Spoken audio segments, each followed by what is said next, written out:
things are been rewarding for me is to be a mother. And I think that I think the education background is really serves you an awful, as you probably realize too as a mother, that you use those skills all the time. And I think some of the happiest times that I can remember have been working with the children on different, especially math, which we both love.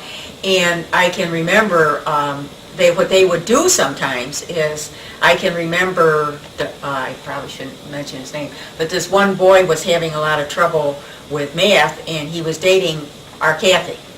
And so she really didn't want to date him anymore. And she said, you know, he's having a lot of trouble with the math, and I told him I'd help him. But you know, he's coming tonight, and I'm very busy because I have this test tomorrow, so would you mind helping him? So this went on, and I happened to end up tutoring him, of course free, while she was upstairs studying all the time. And so, and he passed. And that was rewarding. And then also one of the men who, it was a really kind of a fun thing because I know him so well. When he was in high school, he wasn't paying attention and he was having trouble with math. And then when he was a senior, he wanted to get into college. And the college said, well, you haven't even passed geometry yet. So he came to me and he said, would you tutor me? And I said, well, what's your record here? And he said, well, I've had all in the 40s. I've taken it 3 times and I've had it in the 40s. And I said, well, the only reason I'll take you is if you promise me that you'll do your homework and that you'll always show up on time, and that if you need extra work, that you'll do it. And he said, oh yes, because I want to go to college and I can't go without it. So I said, okay. So I tutored him, and I've forgotten what he got, but it was between 85 and 90. So he thinks I'm, of course, pretty wonderful that I can do that. But it was just, of course, that he applied himself finally, and something meant to him, so that he worked hard. So I really love the working with the kids, other kids as well as my own. And even though sometimes when children do reach a certain age, they don't particularly want their mother or their father to be involved with their work. Most of my children would let me. The only one that was that didn't was Stephen, and he just said, "Oh, I can do that," you know. And he would go about his own business. But when he was younger, I worked with him until he was, I would say, sophomore in high school, and then he wanted to do his own. But I think that was very rewarding. I really enjoyed it. Corrie, that maybe you could share with us, with all your experiences and your background, can you maybe tell us what direction your life took that made you the person you are?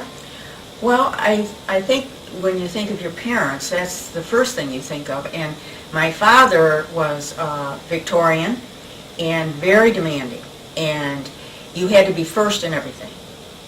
You had to do extraordinary work, and there wasn't anything that was second best.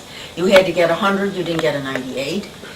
So that he was responsible, I think, for me working hard, or you know, maybe intellectually working hard, because when we came home with a report card, we were supposed to have all A's or A pluses, and so forth. And so he had a big influence then. He also brought us up to be very competitive, which was very unusual in that day and age. He would put these lines on the ground outside, and the 4 of us would stagger according to age where we would be, and then we would race. And you would get prize, the winner. And of course, me being the oldest, I was always the one behind. Handicapping. Right, but he was extremely competitive himself, and all 4 of us were, and it has to be part of the training. All 4 of us are very competitive.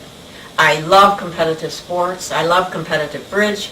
I'm a competitive person, and I think when growing up, women were not supposed to be that way, and so that I was different, and so I learned to live with that. Sometimes it was a little difficult, but anyway, you do that. And then my mom was not. She was completely the opposite. She didn't like sports. She didn't even want to watch them. She was not interested in competing in anything. but she had a great love of books, and she loved to read, and she read all kinds of things. And so that we were brought up with books and with reading and with lots of books and discussions. My father was a very difficult person, but he made you think all the time. Supper or anything, he was always introducing these topics that would upset me, and he did it deliberately, and my sister Sally especially, and so that we would talk and make us think about why we thought the way we did. So that we learned a lot of, I suppose, even debating skills when we were with him, and he encouraged that, and he also liked to ferment problems so that you were always trying to solve things. But then I think that the community person who really had a big influence on me was Don's father. He was just a wonderful human being. Anybody who ever knew Lester Stork just loved him. He was compassionate, and he was somebody who was always interested in other people. He was kind, and he always gave of himself to the community. He was president of the bank here. It was then Baldwin's Bank, and he also was extremely hardworking and often held 3 jobs at one time. And he was the one that started me in the United Way, because Don at that time, in the winter time, which I hated when the time came, he would work in Albany as a paymaster for the Senate.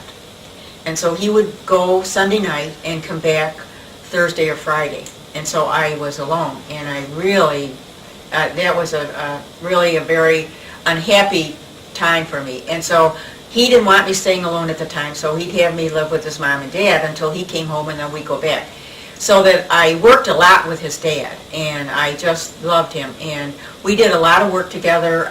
He did books for 2 different, the old Foster Hatch Clinic, he did their books, and the Ford Garage. And so I would help him with the books, and then he did a lot of work like with United Way and different groups like that, so that I would help him with the books with that. And then he said to me, you know, you live over there on Main Street. I think that I'm going to put your name in because I think that you should collect over there. So I said, okay. And so he's the one that really got me started on a lot of the things to do within the community. And I don't think that he thought about that. He just thought, well, you know, she's got some time, she should, and so that he is the one, really, I think, that had the most influence on me as far as attitude towards helping within the community itself, because I moved so much. I was wondering if we could maybe look in your dining room where you have a mural painted that kind of touches all aspects of your life. Could we do that? Yes, and I'd like to say right now that the person who did the mural is Linda Lefko, who is a native. She is the native here, but she's lived here for quite a while, and she lives on Seneca Lake, and she used to live in Branchport, and she is a marvelous artist, but she really is known for what you would call her folk art, but she does other things, and this is one of her projects which Don and I had thought about, and she implemented, and we think she did just a wonderful job, and it's a very special room.